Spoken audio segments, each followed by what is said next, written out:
continuidade à série dos sermões em Lucas, que aponta para as realidades do ministério de Jesus. Nos encontramos aqui agora, precisamente entre os versos 25 e os versos 35 do capítulo 14, diante de um momento crucial. A palavra que eu gostaria de ressaltar, para que tudo que for explicado possa ter de fato uma sensibilidade correta ao que vai ser dito, é uma palavra que você encontra no verso 26, é a última palavra do verso 26, você já deve ter visto ela, você já deve ter ouvido falar dessa palavra. A palavra é discípulo. A palavra discípulo significa aprendiz. A palavra discípulo não é um mero aluno, não é um estagiário e nem um seguidor curioso.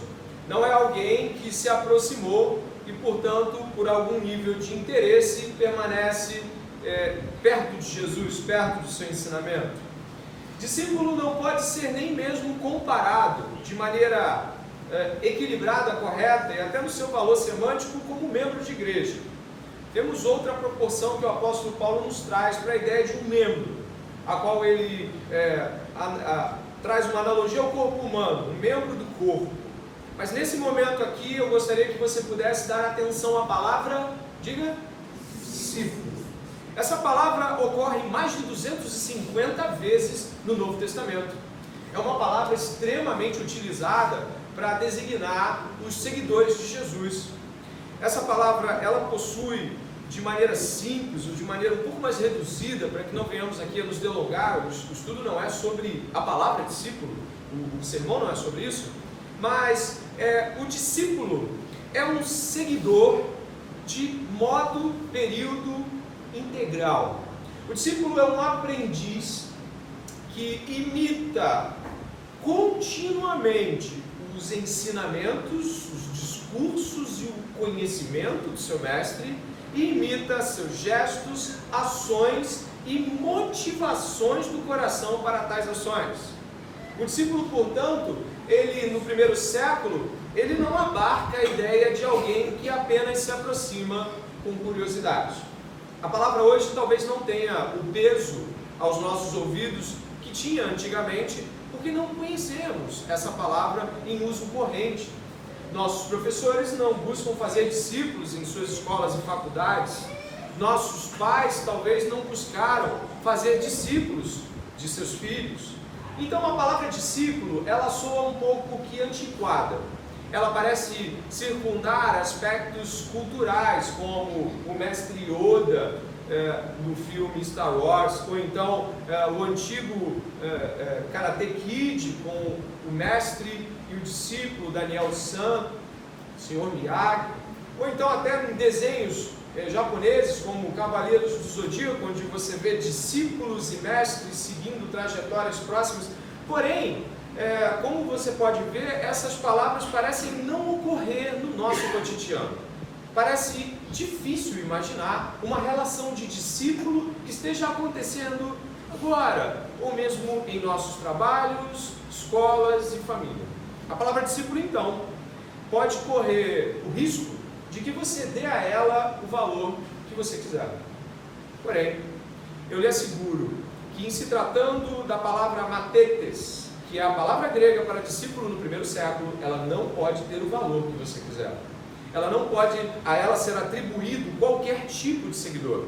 Ele precisa ser um seguidor que, ipsis literis, totalmente ligado ao ensino de seu mestre. Ele é capaz de falar como, dizer como, motivar-se como e fazer como. O discípulo do primeiro século não era uma novidade inventada por Jesus, mas encontramos similaridades entre os filósofos, encontramos similaridades entre os mestres e rabinos que tinham seus discípulos, como Paulo disse, que cresceu aos pés de Gamaliel. A palavra discípulo não foi inventada por Jesus, ela tinha um valor. E dentro desse valor, não podemos dar à palavra discípulo, e aqui encerro esse prólogo, qualquer valor menor do que esse. Porque se atribuímos a palavra discípulo a alguém que se aproxima, que aprende, que está perto, reduzimos ela ao ponto que queremos, ou ao ponto que nos é aceitável ser discípulo. Desse modo, discípulo não é o que eu acho que é. Discípulo é o que a Bíblia diz que é. Discípulo é o que aquela palavra tem valor no seu tempo. Isso é muito importante aqui. Como você pode ver, o verso 26 termina com o não pode ser meu discípulo, né? Uma negação, uma negativa quanto à possibilidade de ser discípulo de Jesus, mediante a determinada condição.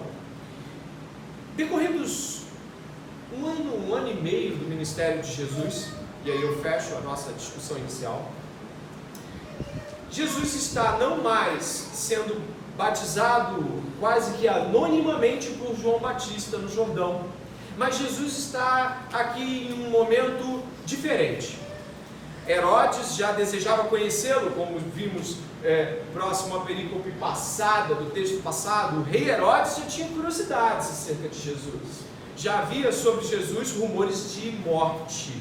Ele estava incomodando.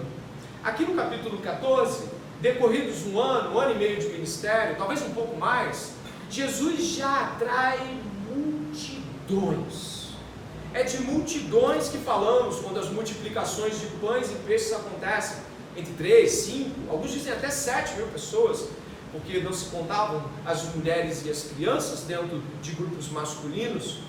Estamos aqui diante de pessoas que, como o nome diz, multidões seguem a Jesus. Mas pelo que elas seguem? Elas seguem porque ele faz milagres notórios, sinais incríveis, ele multiplica a comida, ele parece ser o rei tão esperado para libertar o povo do jugo dos romanos.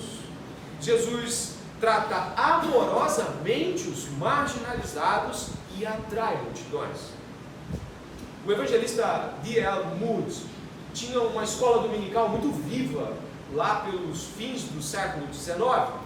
D.L. Moody ele fazia uma escola bíblica dominical que atraía tantas pessoas que certa vez um jovem que ia para a escola bíblica do D.L. Moody perguntou assim: olha, por que você anda tanto para ir até uma escola bíblica dominical tão longe da sua casa? E esse jovenzinho, ainda que andando, respondeu a esse interlocutor: é porque lá eles não ensinam só, eles nos amam.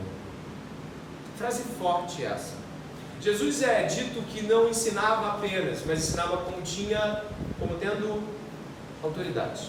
Jesus aproximava-se de pessoas marginalizadas de tal forma a tocá-las, a senti-las. Jesus não era qualquer um, Jesus era diferente.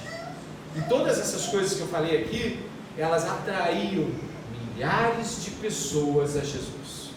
O momento aqui não é mais de 12 e mais uns 20. É de 12 mais uns 100 próximos e mais alguns milhares que de cidade em cidade vão ouvindo de que Jesus, a nova revelação profética de Israel, está indo para a sua cidade. Aqui, Jesus então está diante de multidões. Essas palavras vão entrar em franco contraste: discípulos e multidões.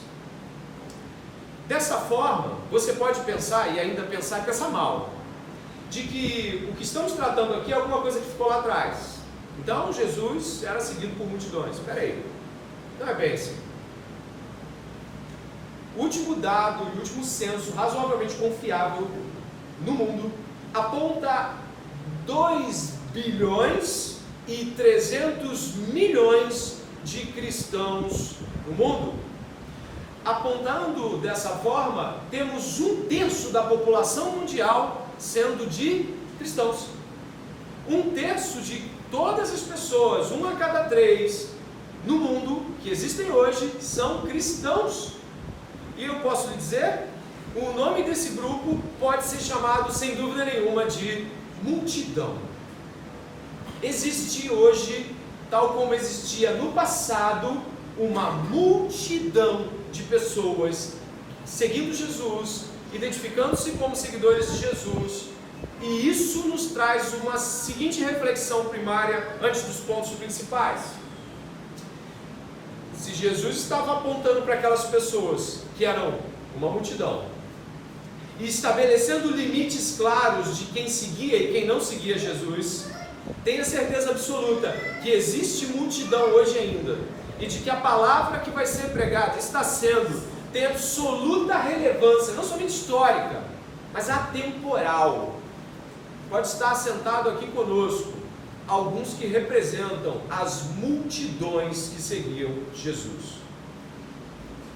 Logo, os 2 bilhões e 300 não representam discípulos, mas a multidão. Desse modo, eu e você nos voltamos para o texto, e do verso 25 até o verso 35, nós veremos apontados quatro afirmações, onde Jesus declara com todas as letras e de um modo até, de certa forma, terrível, o que não é multidão. Quem não é multidão? Os 4 pontos que o Senhor Jesus afirma no que vamos estudar vão deixar você questionando a sua salvação e, de fato, se você é um discípulo. E esse é o interesse, obviamente, de Jesus aqui. É voltar-se para trás e dizer para aquelas pessoas algo, não para destruí-las, mas para alertá-las. Não para dizer, parem de me seguir, mas para perguntar aos corações de cada uma delas, por que vocês estão me seguindo? Quem me segue é assim. Então ele inicia uma sequência avassaladora, onde cada um de nós essa noite precisa pessoalmente se apresentar diante do Mestre. Precisa, cristãos ou não, certos ou não de sua salvação, apresentar-se diante de Jesus. O verso 21, 22, 23 e 24 tratam como você pode repousar os olhos e ver.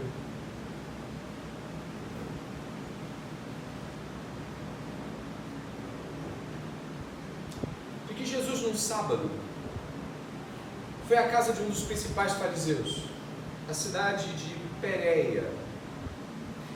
Jesus está nessa casa, e depois daquelas discussões sobre quem se assenta no primeiro lugar, quem se assenta no último, ele propõe a parábola da grande ceia, onde expõe que na casa do pai dele vão entrar muitas pessoas e a casa vai ficar cheia. Você dê uma olhada aí, por favor, no verso 21, onde o servo que vai chamar pessoas para dentro da casa do Pai de Jesus, aqui é uma analogia ao Pai de Jesus, ao nosso Senhor e Deus.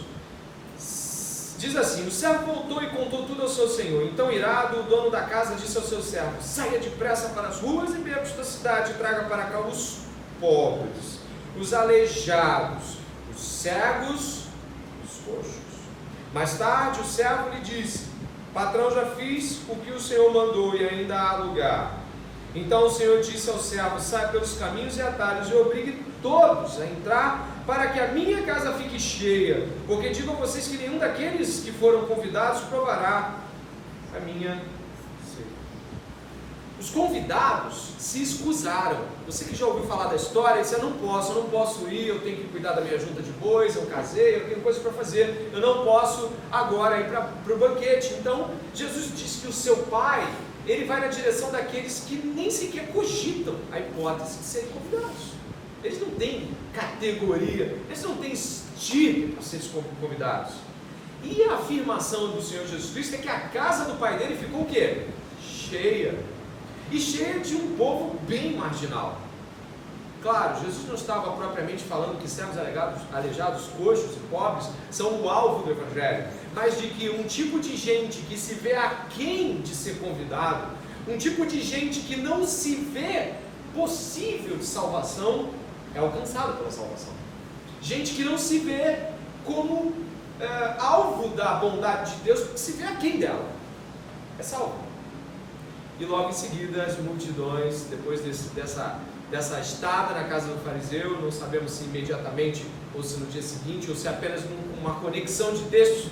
Então essa estada é seguida de e Jesus olha para as multidões. Eu imagino como um discurso como esse possa ter ecoado pelos vilarejos. Olha, na casa do pai daquele rabino, ele falou que na casa do pai dele, quem não presta entra, Quem não tem nada, tem tudo e pode entrar. Eu não sei, os discursos podem ter chegado das mais variadas formas. E as multidões afluíram. Daí em seguida, nós vemos que Jesus começa a dizer, tudo bem, você está aqui atrás, agora você vai saber quem são os coxos, quem são os cegos, quem são os aleijados, de que falei. Eu os chamo de discípulos. E eles têm características próprias, distintas de uma multidão. E Jesus nos assegura aqui que os herdeiros de seu Pai, os seus discípulos, serão tais como as afirmações que ele vai ter à frente.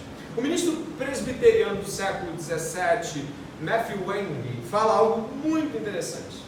Fala que, ao contrário de Satanás, Jesus parece que coloca as coisas difíceis e duras diante dos nossos olhos, para que a gente possa ver o quão duro é segui-lo. A afirmação dele própria é a seguinte: Satanás mostra o melhor, mas esconde o pior, porque o seu melhor não contrabalanceia com o pior das consequências dele. Mas a vontade de Cristo é abundante. E aqui o teólogo afirma para os dois lados: abundantemente sofredora e abundantemente graciosa. Jesus então coloca os dois lados disso tudo. Ele falou do banquete, não foi? Olha, vai ter um banquete no final das contas. Ele falou de algo muito bom. Ele falou de algo que nos chama a atenção. Quem não quer estar no banquete celestial? Eu quero. Todo mundo quer ir para o céu. Ou pelo menos, todo mundo não quer queimar no inferno. Mas depois que ele coloca o muito bom, ele também coloca o muito difícil. E colocando os dois dessa forma, Jesus deixa as coisas bem claras para a gente. E a partir daí, que sem ressalvas, Jesus diz algo tal como: você vai sofrer muito se for meu discípulo. E o que vai acontecer agora é que nós vamos encarar o primeiro dos 4 impactos que Jesus tem ao falar dos herdeiros de seu Pai, os aleijados do banquete, os discípulos. Verso 25 e 26 dizem assim: grandes multidões acompanhavam Jesus e ele, voltando-se, lhes disse: se alguém vem a mim e não me ama mais do que ama o seu pai, a sua mãe, a sua mulher, os seus filhos e os seus irmãos, as suas irmãs e até a sua própria vida, não pode ser meu discípulo. Primeira afirmação: não pode. Ele é categórico para dizer não pode, não, é irredutível essa condição. E que condição é essa? Primeiro, ressaltando, a palavra não é amar mais. O original em grego está odiar. Aquele que não odeia, não aborrece seu pai, sua mãe, seu irmão, sua... Peraí, pastor. Aborrece, odeia? Sim. Algumas versões bíblicas ainda podem conter esta palavra. Alguns irmãos estão acenando aí com lembrança positiva. A palavra aqui é odiar.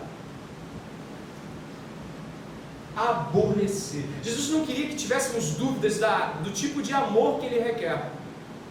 O que Jesus requer e estabelece aqui, guarde no seu coração, é lealdade suprema. Vou repetir: lealdade suprema. Jesus usa a expressão odiar e aborrecer para pessoas que nós amamos aos montes, pelo menos uma delas. Ou vamos dizer assim, se você não ama nenhuma delas, o que eu acho difícil, pelo menos você gostaria que na sua vida tivesse um pai, uma mãe, um irmão. Ou seja, vamos supor que você não tenha nenhum desses. Você pode imaginar o amor que é necessário para ser dispensado a cada um deles. Jesus fala de pai, lembra do seu pai, de mãe, vai falar de esposo, esposa, vai falar de filhos, vai falar de irmãos e por fim fala de alguém que você gosta de deixar para trás, você mesmo, sua vida, minha vida. Jesus fala, todas essas pessoas são importantes, mas não podem ocupar o meu lugar. Todas essas pessoas são importantes, mas em comparação a como você deve se relacionar comigo, a comparação é tão grande que é como se você as odiasse. E eu lhe pergunto, alguma vez por amor a Jesus, sentiu ódio familiar? Alguma vez por amor a Jesus você já foi odiado pelos seus? Alguns podem dizer que sim, outros ainda vão sentir isso na pele. Seja seja como for, compromissos e expectativas que estas pessoas têm em nós serão frustradas. Nossa lealdade a Jesus, lealdade suprema a Jesus, romperá com as expectativas, os compromissos e os sonhos que essas pessoas estabeleceram conosco. Isso, sem dúvida nenhuma, vai gerar um transtorno na sua vida absurdo. Você talvez não esteja considerando isso ao ponto de que Jesus considerou. Jesus está dizendo que quando você tiver que escolher entre ele e seus filhos, ele e sua esposa, ele e seu marido, ele e seus pais, ele é a escolha. E eu pergunto, as expectativas que essas pessoas têm são influentes para nós? As expectativas que cônjuges, filhos, pais têm em relação a você te influenciam, te desestabilizam, te pressionam a ser menos crente, te pressionam a lançar-se menos em Cristo. As expectativas que você tem de ser o marido que a sua esposa espera, de ser a esposa que seu marido espera, de ser o filho e a filha que seus pais esperam, essas expectativas influenciam o modo como tu se entrega. Talvez profissões possam ter sido escolhidas para que não haja frustrações. Talvez aniversários, onde você fala, meu Deus, eu fiquei de ajudar um irmão, só marca o aniversário de propósito, sabe que você não pode, que você tem um compromisso e faz. Eu já vi isso, de propósito. Eu sei que você não pode porque é domingo, e faz com um sorriso, e faz com uma alegria de fustigar. E aí Jesus toca no nossa consciência com a palavra: quem não me ama mais do que esses não vai ser meu discípulo. Jesus é a grande frustração de pais, filhos, esposos, esposas, porque o que Jesus propõe faz com que haja uma distância absurda em tudo que o mundo preza, preserva, ama, estabelece. Essas coisas talvez estejam passando pela sua mente nesse momento, talvez você esteja lembrando de coisas que passou, ou com medo de se responsabilizar pelas que virão.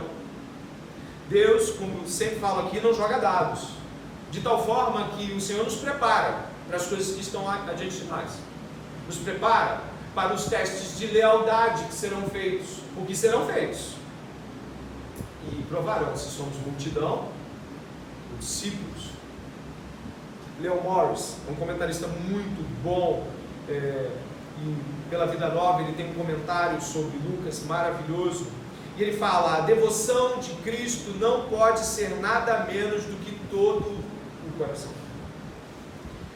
Simon Kistemaker fala também em seu comentário assim: uma devoção completa, e mesmo seus afetos pelas pessoas e pela própria vida devem estar submetidos a Ele. Fique atento, você perderá laços familiares, parentais, que você não quer perder.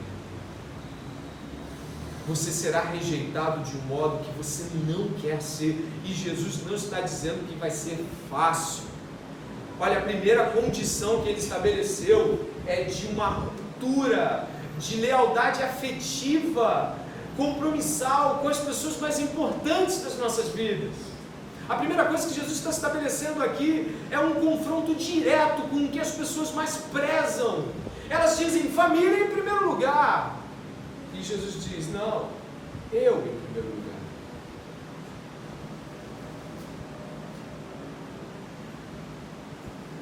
E ele sacramenta o verso 27.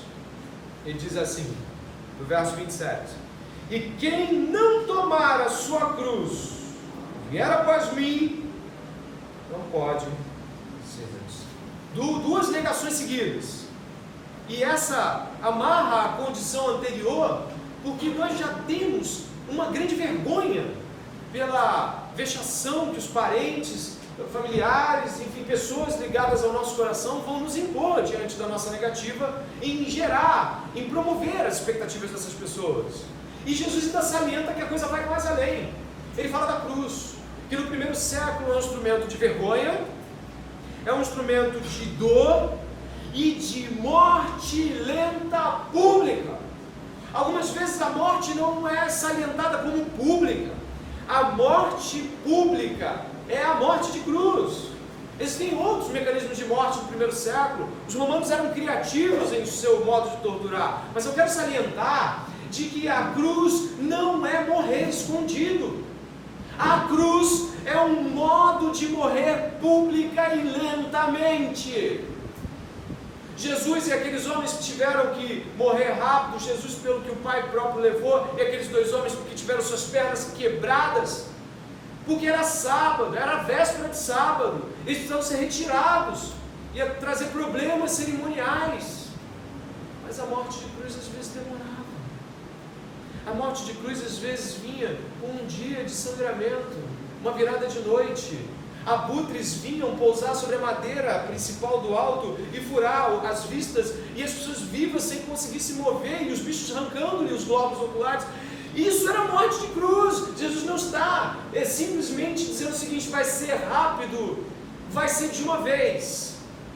Não, vai ser vergonhosa, dolorosa, lenta e pública.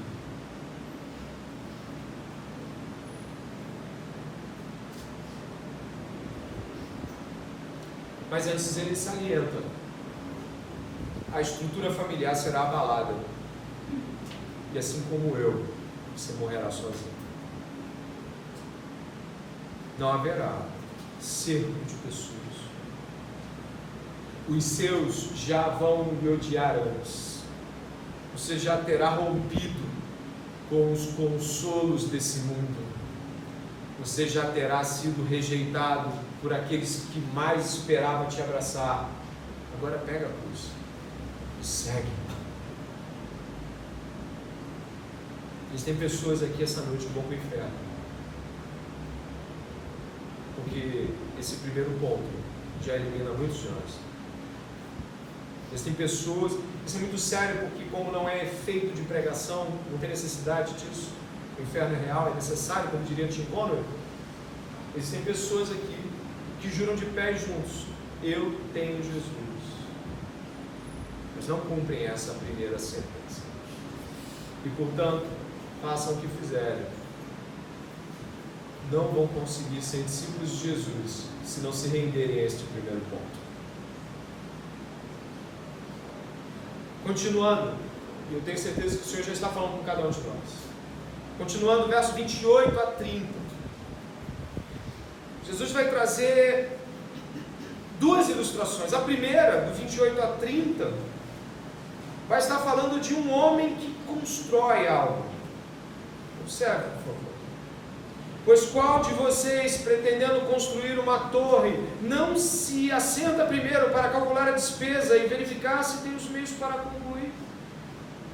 Para que não aconteça de que, tendo lançado os alicerces e não podendo terminar a construção, todos os que o virem zombem dele. Jesus está falando aqui de pessoas que precipitadamente falam: eu quero seguir Jesus, eu quero ser dele, eu sou seguidor dele, eu estou, olha a minha camisa, olha, eu fui para a marcha, olha, eu vou para a igreja, eu sou dele, eu quero me batizar, pastor, eu quero batizar, tem batismo amanhã. Jesus está falando: calma aí, não faça isso, calcule os custos, calcule. Nesse momento Jesus está dando uma liberdade de cálculo, de falar: espera aí, é algo como sente-se, olha o que você está dizendo. Talvez você pense que pode, e pense que consegue, e pense que já calculou, mas vão zombar de você depois. Eu penso em pessoas aqui, eu não consigo pensar só naqueles que eu já conheço, e existem santos de Deus aqui nessa igreja hoje, mas eu gosto de pensar em Martinho Lutero. Sabe, quando ele esteve diante da dieta de Worms, quando ele estava lá, 1521, ele teve que encarar todos os príncipes da Saxônia, ele teve que encarar o cardeal, e ele olhou para aquelas pessoas, e havia sangue nos olhos dela, Ele foi cantando pela rua até chegar a Worms e olhando para a catedral do castelo, começou a cantar o Salmo 46. E de lá surgiu o Castelo Forte, a canção histórica de Lutero. Ele sabia que a morte era certa. A morte era certa. Lutero estava marchando para a morte. Ele havia calculado os custos e não haveria como voltar. E não teria como voltar. O Senhor havia lhe dominado o coração. O Senhor havia tomado o coração de Lutero. Não era mais possível. Retornar seria um escárnio diante da Igreja Católica daquele tempo. Ao retornar à sua posição e abandonar a contrariedade contra o falso evangelho, Lutero estaria levando o nome do Senhor à zombaria. Lutero então marcha para a morte. Marcha pobre, solteiro, família era católica. Lutero marcha contra tudo. Lutero contra o mundo.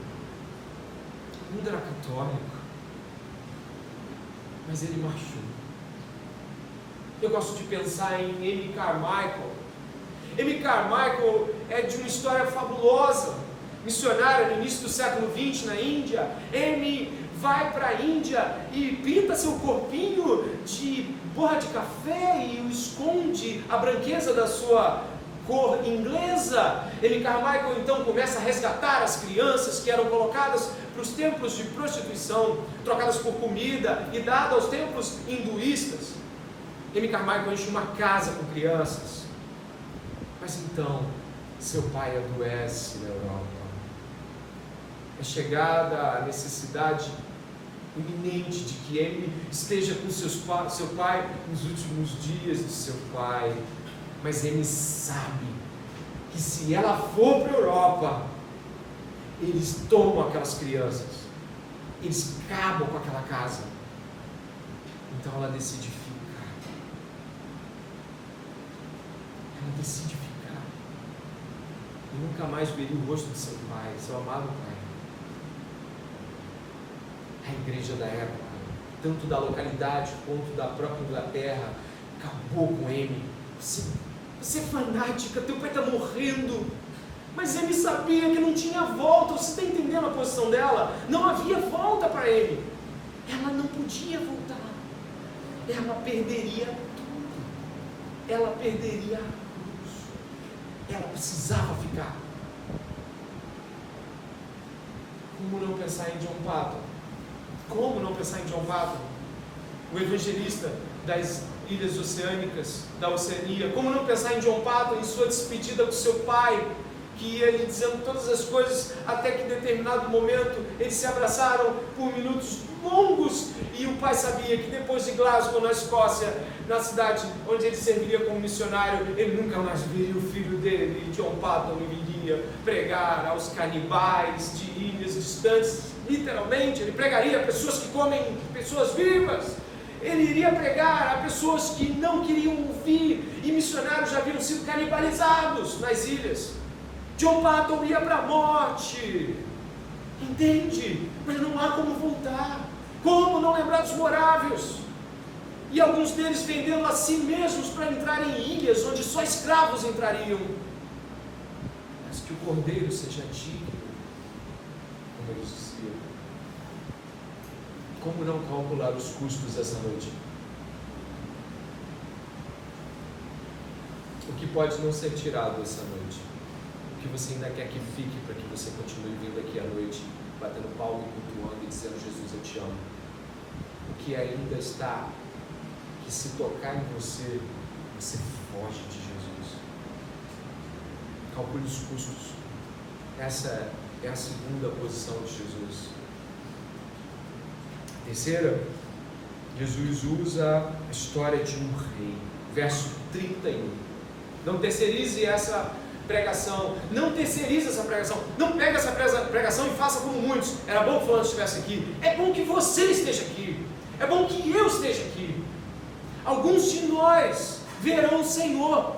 E alguns de nós não verão. Não estarão com Ele eternamente. Por escolhas feitas hoje aqui.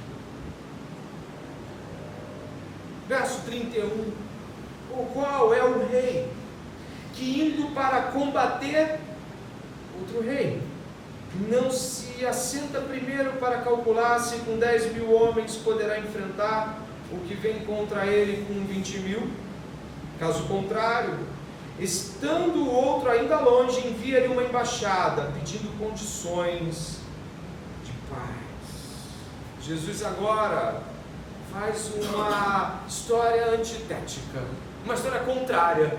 Ele primeiro coloca a pessoa na posição de: e se você tivesse uma escolha hoje, seguiria Jesus? Agora ele coloca-se na posição de: defenda-se de Jesus. A posição agora muda. Agora a posição é um rei que tem de tomar uma atitude. Ele precisa combater, ou ele precisa render-se. E a lógica de 10 contra 20.000 é muito clara. Qual é a lógica? Renda-se. Enquanto o rei está longe, renda-se. Como diria Mateus 3:2, arrependa-se, porque é chegado o reino dos céus. Tanto aquele que precisa medir os custos, porque quer ir, quanto aquele que está se defendendo, precisa medir os custos essa noite. E desse modo, a gente pode observar que há uma semelhança nas parábolas, mas uma traz uma história e a outra o contrário dessa história. A primeira, Jesus diz: senta-te e calcula se pode pagar o preço de me seguir. A segunda é: senta-te e calcula se pode pagar o preço por recusar minhas exigências. E você pode dizer: hoje eu não quero Jesus. Esse rei virá contra você. E aproveite enquanto ele está longe, no sentido de que a ira de Deus ainda está, talvez, alguns dias, alguns meses, algumas horas distantes. Renda-se. E Jesus fala que isso não pode ser algo da sua própria escolha. O verso 33 diz assim: assim, pois, qualquer um de vocês que não renuncia a tudo o que tem, não pode ser meu discípulo. As igrejas costumam assumir pessoas como cristãos com uma facilidade incrível. Elas costumam batizar pessoas num piscar de olhos. Elas sequer se importam com os frutos, se de fato essa pessoa está evidenciando salvação. Existem pessoas que, por sinal, não admitem serem vasculhadas em suas salvações. Elas são salvas demais para não serem salvas. Elas são boas demais para jamais ter passado por uma... não, que é isso? Eu não sou salvo? Isso é de uma insanidade. Estamos aqui, talvez numa das últimas, se não a última oportunidade para algumas pessoas. E estar diante dessa última oportunidade é abraçá-la, é lançar-se e render-se diante do rei e permitir-se vasculhar, para que haja algum caminho mau e esse caminho seja descoberto. Essa posição, eu não preciso desse olhar essa noite, torna evidente a dureza de coração e a distância para com o mestre. A renúncia é total. Indo para o fim, a quarta afirmação de Jesus. A primeira, a renúncia a uma condição de expectativa familiar e o abraçar da cruz. A segunda, os custos.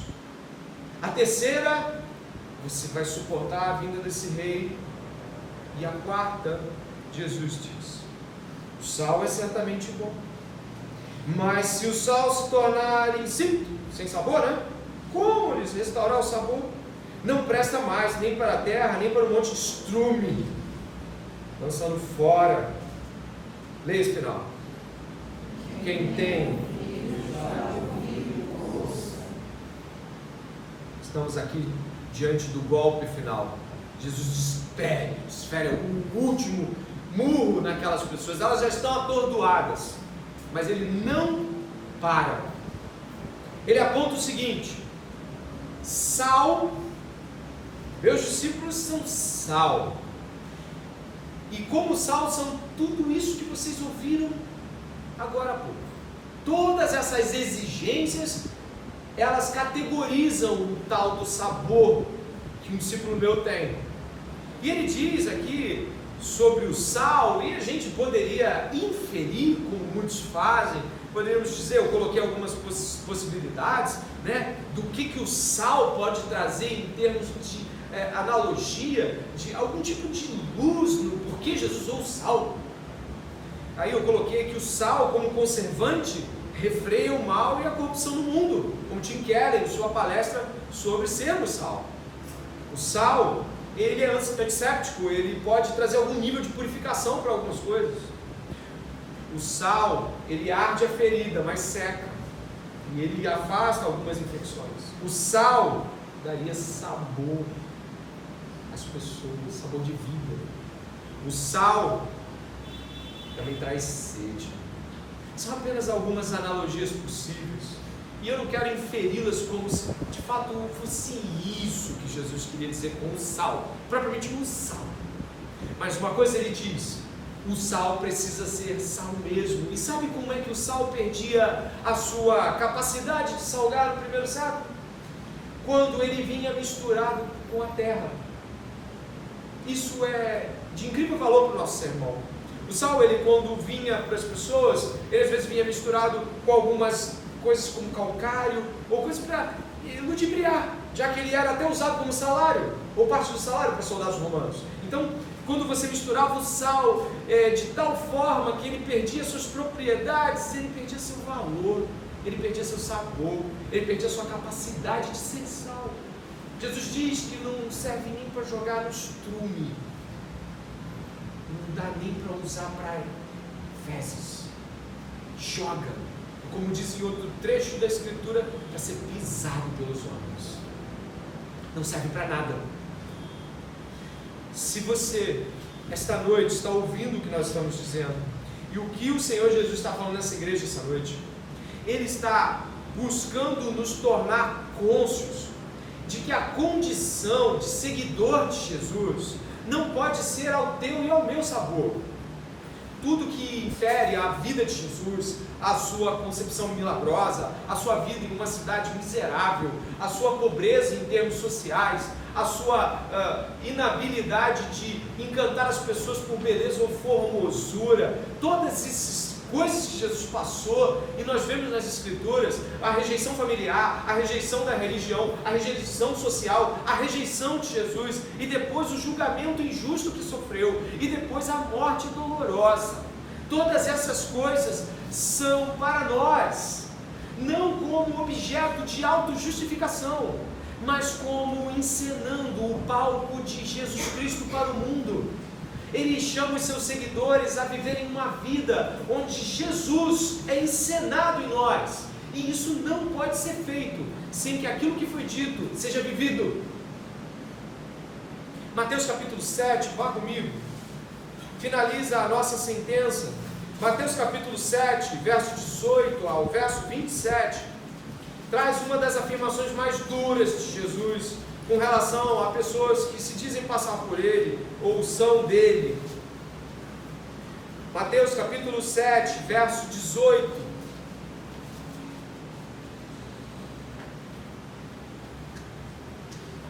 Diz assim: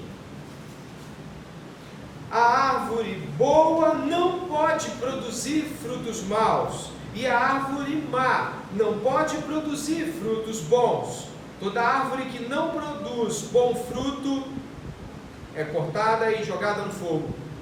Assim, pois, pelos seus frutos vocês conhecerão. Nem todo o que me diz Senhor, Senhor, entrará no reino dos céus, mas aquele que faz a vontade de meu Pai que está nos céus. Muitos naquele dia vão me dizer: Senhor, Senhor, nós não profetizamos em seu nome? Em seu nome não expulsamos demônios? Em seu nome não fizemos muitos milagres? Então eu lhes direi claramente: eu nunca conheci vocês. Afastem-se de mim, vocês que praticam o mal. Todo aquele que ouve estas minhas palavras e as pratica será comparado a um homem prudente que construiu a sua casa sobre a rocha. Caiu a chuva, transbordaram os rios, sopraram os ventos e bateram com força contra aquela casa, e ela não desabou, porque tinha sido construída sobre a rocha. Todo aquele que ouve estas minhas palavras e não as pratica será comparado a um homem insensato que construiu a sua casa sobre a areia. Caiu a chuva, transbordaram os rios, sopraram os ventos e bateram com força contra aquela casa, e ela desabou, sendo grande sua ruína. Quando Jesus acabou de proferir essas palavras, olha quem estava. As multidões estavam maravilhadas com sua doutrina.